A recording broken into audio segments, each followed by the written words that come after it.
Hello, everyone. Welcome back on this Super Bowl Monday to the best place for the best takes. I'm your host, Benjamin Cure. This is the Benjamin Cure Show.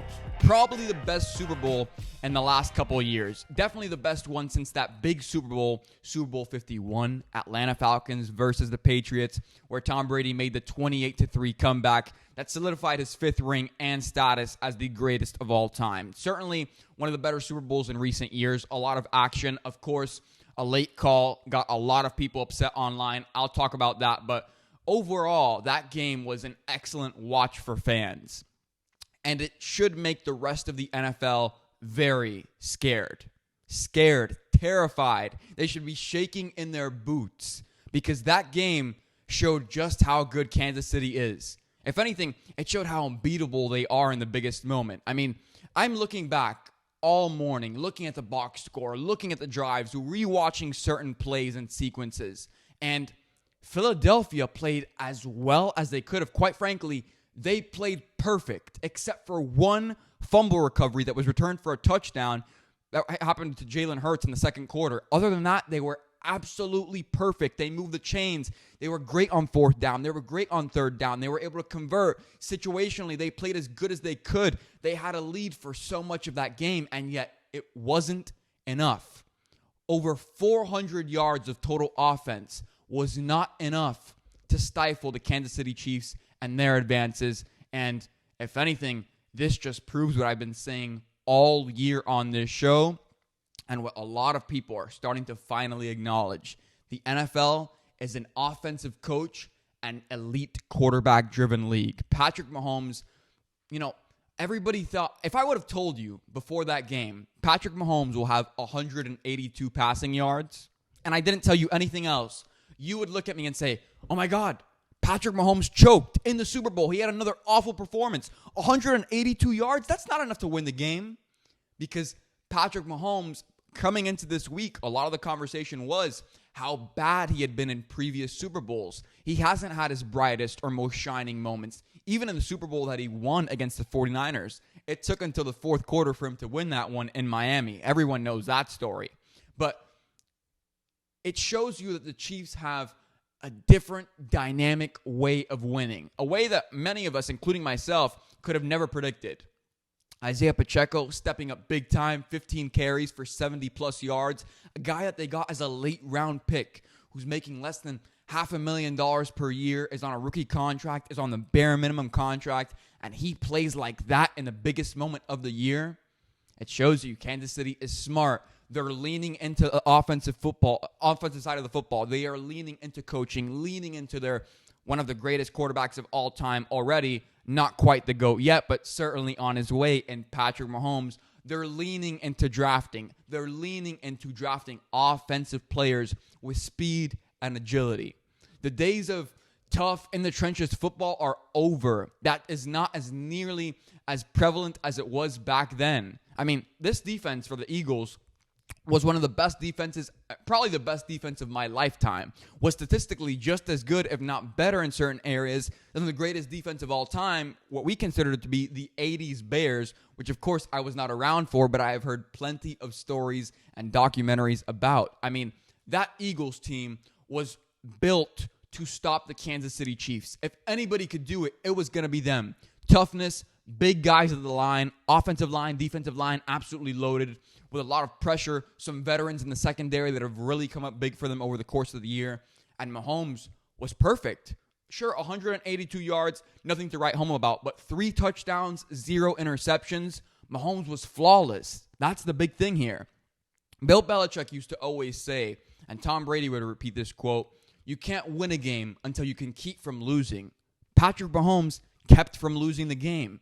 He was never the deciding factor in terms of why they were going to lose. Was always in it. Sure, he was trailing, but that was because Andy Reid dared the Philadelphia Eagles. Hey, let's see how healthy Jalen Hurts is. Let's see if his shoulder's feeling all right, or is he broken down beyond belief?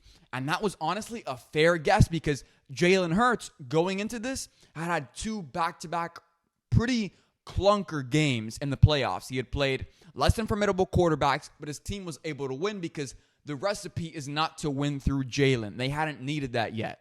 And yet, in the biggest moment in the Super Bowl, Jalen Hurts proved why he is one of the top 15 quarterbacks in this league easily. Maybe on his best day, you can argue top 10, top 5, because he's just such a great talent. And I don't love small quarterbacks. I don't love overly mobile quarterbacks. But Jalen Hurts is showing you what this league is headed for. What is at the end of this tunnel? What light lies at the end of the tunnel? A dual threat quarterback who can get it done with his arms and with his legs. And in the biggest moment, when people say, oh, that won't win you the big game, well, it almost did. Jalen Hurts would have certainly been the Super Bowl MVP had the Eagles ended up pulling through and winning that game, because he had 300. Let's take a look at the box score. He had 15 carries for 70 yards. He was the Eagles' leading rusher all night. I mean, besides that one fumble recovery, he was 28 for 30. He was 27 for 38 in terms of completion to attempts, 304 passing yards, 1 touchdown, 3 rushing touchdowns, the 70 rushing yards. I mean, he could not be stopped yesterday. One thing that I thought was so important for him moving forward is the myth that he's not a big game quarterback is long gone. He had the best composure I've ever seen in a young guy, especially being in that spot for the first time. I thought for sure he was going to have some jitters. I think the Chiefs did too, which was another reason why they wanted and they dared the Eagles. Hey, you guys start the game on offense. See how you guys can compete with us. See if you can put points on the board. And to Jalen Hurts' credit, there were 2 plays to start off that very first drive that looked, maybe it's getting to him this moment. And then after that, they rolled downfield, big passes and catches by Devonta Smith, A.J. Brown, even Pascal, number 3, was able to make some plays. I mean, they were just all over the place, utilizing their incredible offense and their creativity and their schemes by Nick Sirianni. To Nick Sirianni's credit, he was ready to roll that entire game. I mean, he was going for it on 3rd and 4th down like there was no such thing as a field goal. It was not an option for him. And it all went perfect, and yet it wasn't enough. I mean, if I'm an NFL owner this morning and I'm watching that game or I'm seeing the highlights this morning, I'm thinking to myself, can we do anything? Is there anything we can do? Because in a season where everyone said Patrick Mahomes would regress, that he would look worse, that he was going to get exposed without Tyreek Hill, his main speedster, his number 1 weapon since he had arrived in Kansas City, everyone expected a fall off, and Patrick Mahomes did literally the opposite. In October, I said on this show, I told all of you looking into this camera, it was Patrick Mahomes' year. It was going to be his year.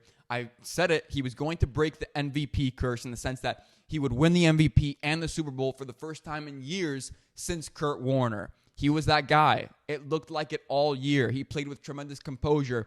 He didn't make a ton of mistakes. He carried his team. And Kansas City now has a ton of draft capital because of that Tyreek Hill trade, and they're looking good now and into the future. This is the train. It's the little engine that could. They were not going to stop. They were not going to slow down in a year where everyone, including myself, thought, oh, the Buffalo Bills have a roster that's built for a Super Bowl. In their own division, we were hyping up the Chargers and talking about how great their roster was. We talked about the Denver Broncos under Nathaniel Hackett, which did not come to fruition. Maybe under Sean Payton, that vision that we had will shine through. We'll see. So many teams that could have, would have, should have. But in the end, it was Kansas City all year long who looked like the front runner and in the end pulled through. Patrick Mahomes, Super Bowl MVP. I didn't have a problem with it. I thought maybe, especially after Pacheco scored that touchdown, because of how little yards Mahomes had in the air, maybe they'll give it to Pacheco. But let's be honest. You don't win that game without Patrick Mahomes putting it all on the line, re-injuring that ankle. It's a grade 2 high ankle sprain, according to Mahomes this morning. I was just watching a press conference about it. He says he thinks he'll be fine for OTAs. It's not going to be a worry. So already going into next year, they're not concerned about Mahomes' health or his ankle. Now, I will say that is something to look out for. Mahomes has broken down late in the year because of injuries 2 years in a row and multiple times throughout his NFL career. That's something that I don't love, and it's something to keep an eye out on. Maybe as he gets older, they need to become less dependent on his legs, but it worked out this time around. And Patrick Mahomes now has, let's take a look at this, because this shocked me this morning. Peyton Manning, TMZ asked Peyton Manning, is Patrick Mahomes already a Hall of Famer? And he said, yes, he is. And I absolutely agree.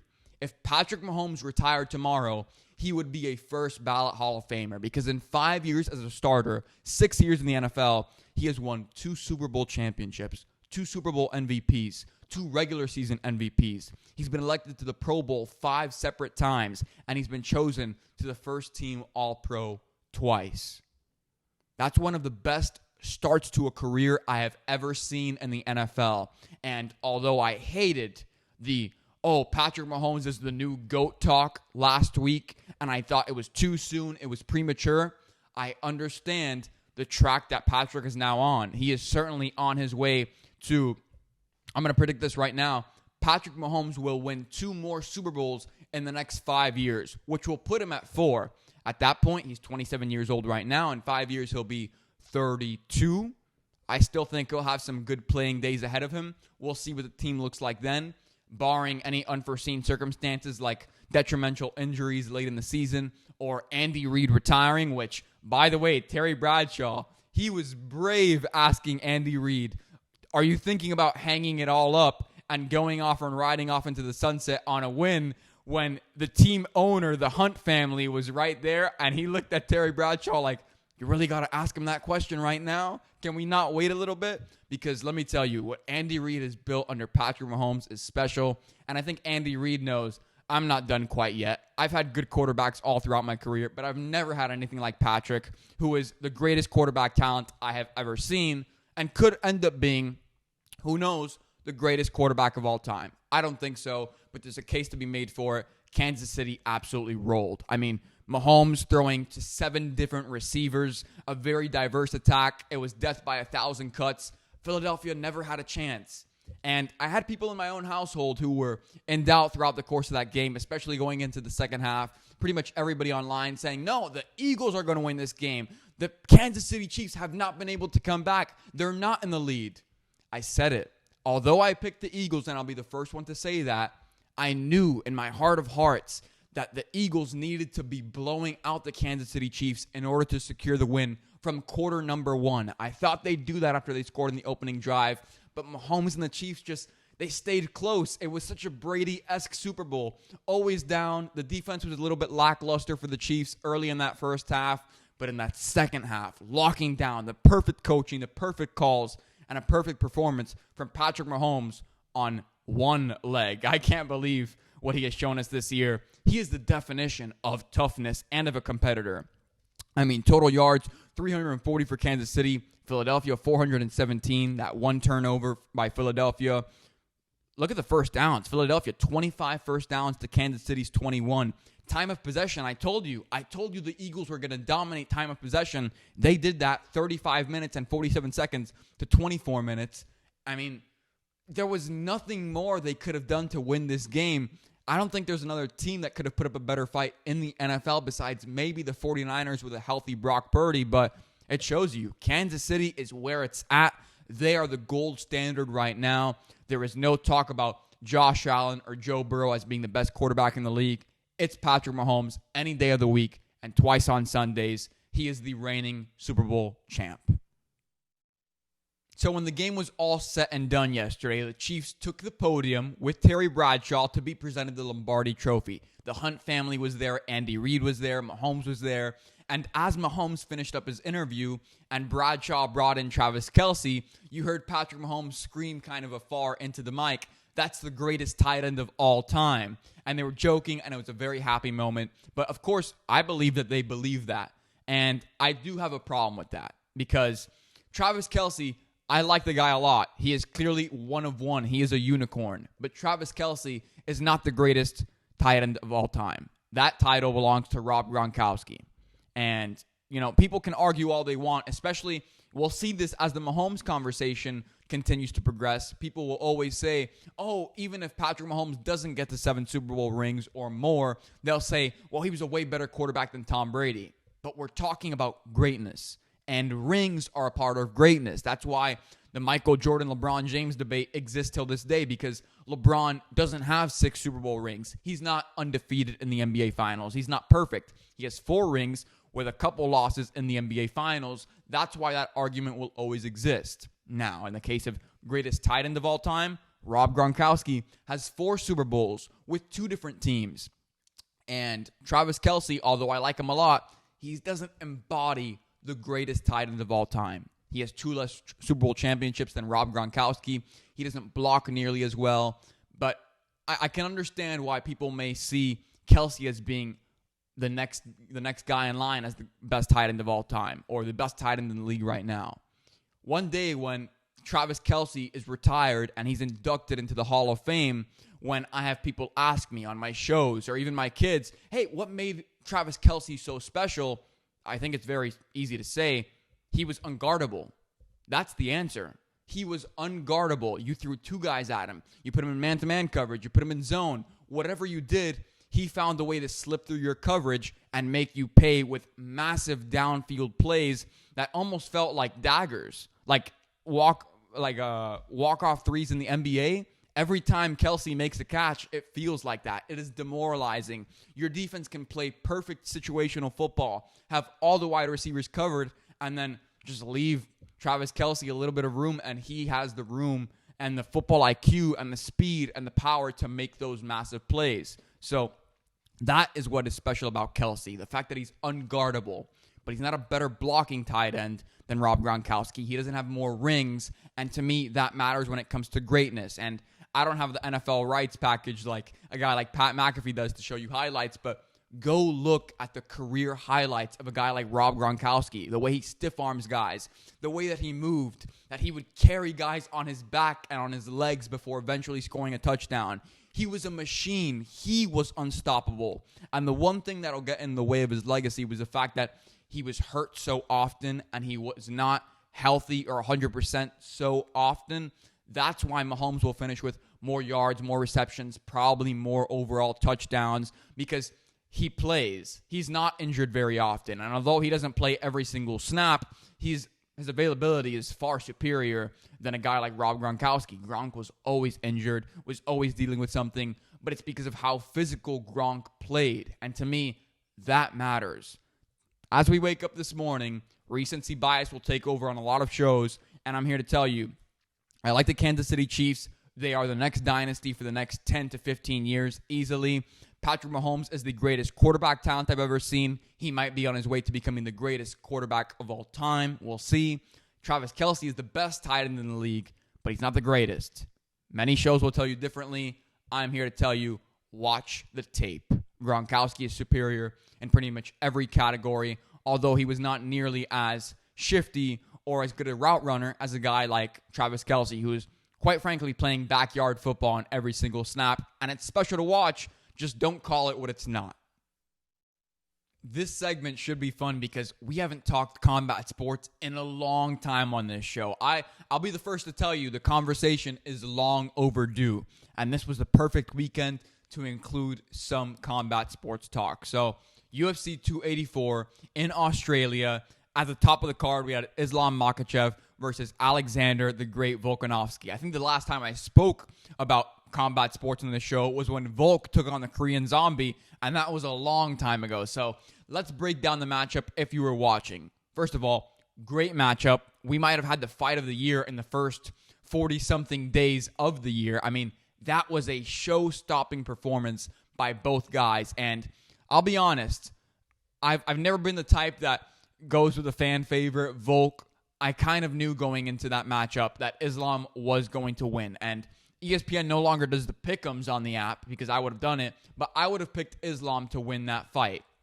And it's because as great as Volk is, look, elite grapplers, especially guys who are Dagestani, who train the way they do, who are as routined and as disciplined as they are, they're always going to be a conventional striker. Even some of the better strikers who have mastered the art of boxing in the UFC, because in order for a great striker to make his impact felt on another fighter, he's got to get close. He's got to get within grasp of the grappler, like Islam was in this case. He's got to take risks, and when he takes those risks, Islam is going to be able to grab him, paw at him, get him down to the ground, work his way around, and get into those uncomfortable choke or submission positions. That's the way it is. You are taking risks as a striker, trying to get close enough to score that knockout punch, while also acknowledging, hey, if I miss these 3 massive power punches that I'm telegraphing pretty much, he is probably going to have me wrapped up in the next couple seconds, and I'm going to need to fight the takedown.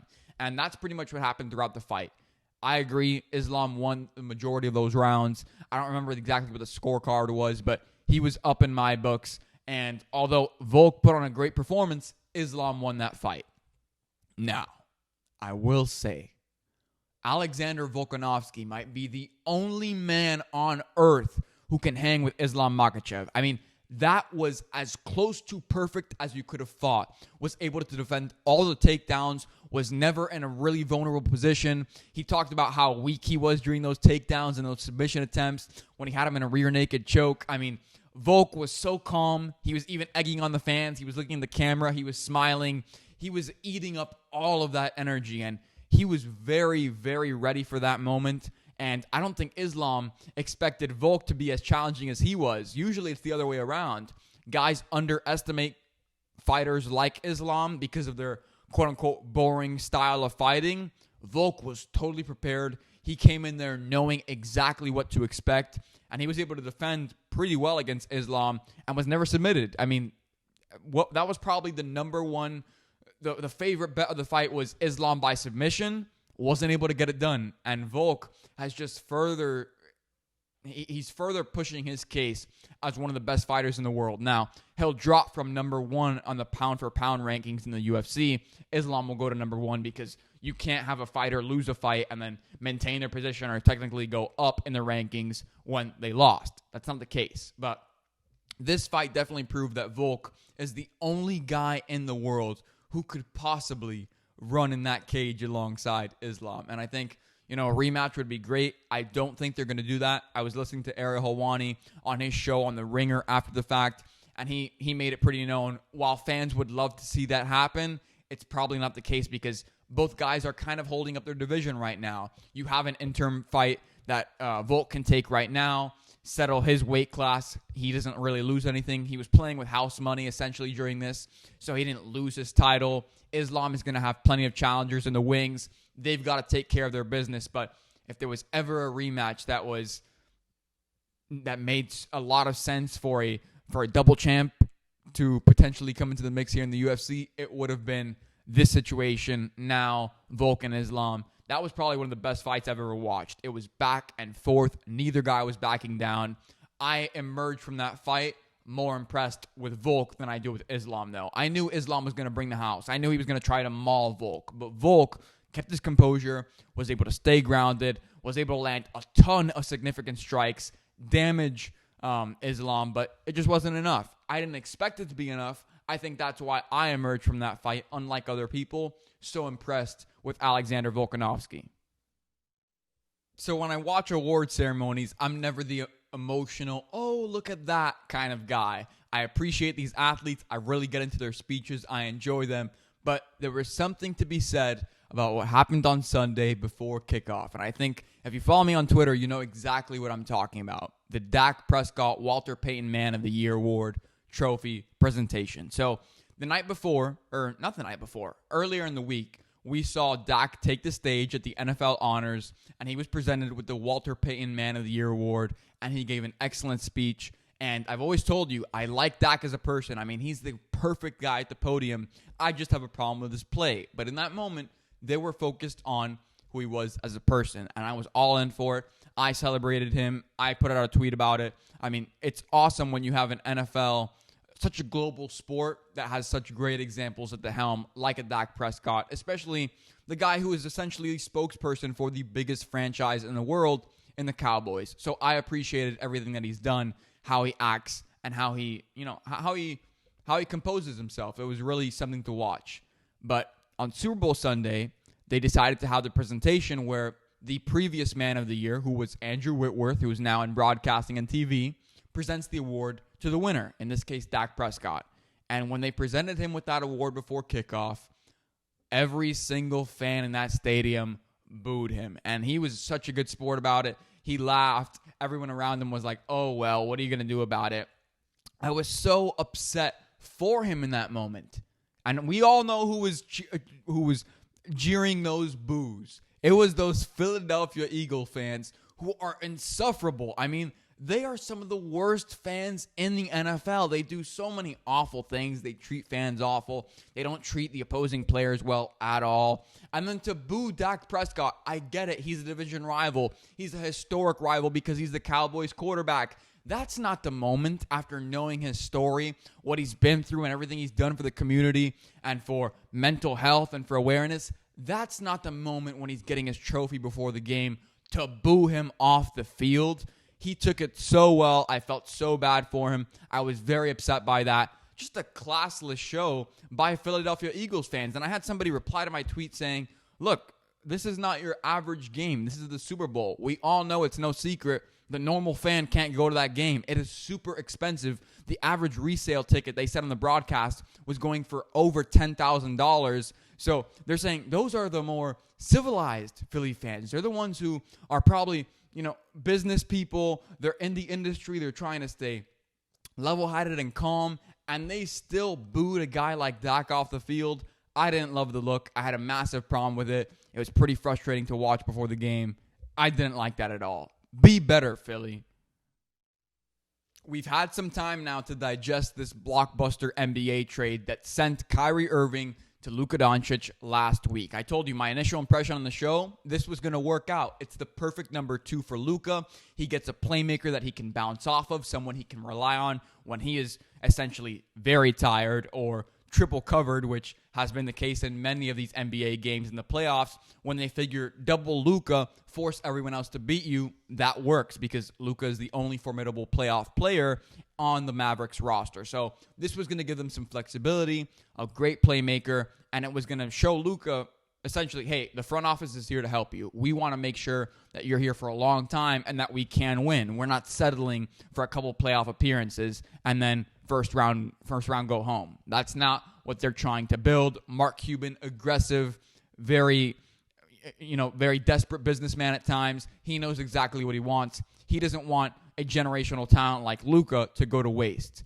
And he's talked about that and how he's not going to let what happened with Dirk happened with Luka. He doesn't want to wait all these years to see, hey, half of his prime is already gone. Maybe now we can get someone. No, this is the time. So this take may actually upset some diehard Mavericks fans and some diehard NBA fans, but numbers don't lie.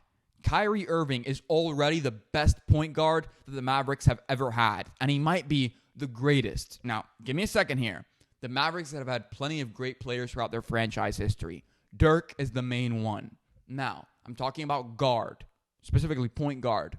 When you look at guards that have been on the team for the Mavericks, who are the two main guys? It's Derek Harper and it's Jason Kidd, who is coincidentally now the head coach for the Mavericks, and Kyrie Irving's new head coach. And they seem to be bonding well already.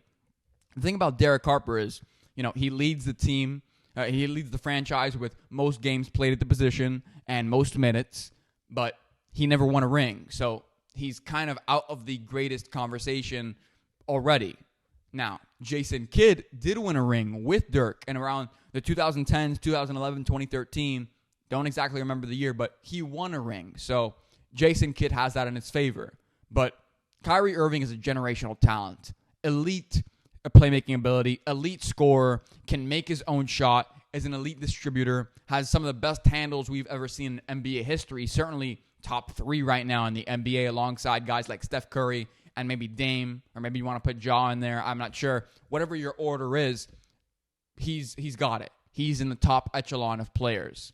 So Kyrie already, in just 3 appearances with the Mavericks, he'll have his 4th tonight, but in 3 appearances with the Mavericks, Kyrie Irving is averaging 38 minutes, 25 points per game, 4 rebounds per game, 7 assists. He's shooting over 42% from three-point range, and he has been 100% perfect from the free throw line.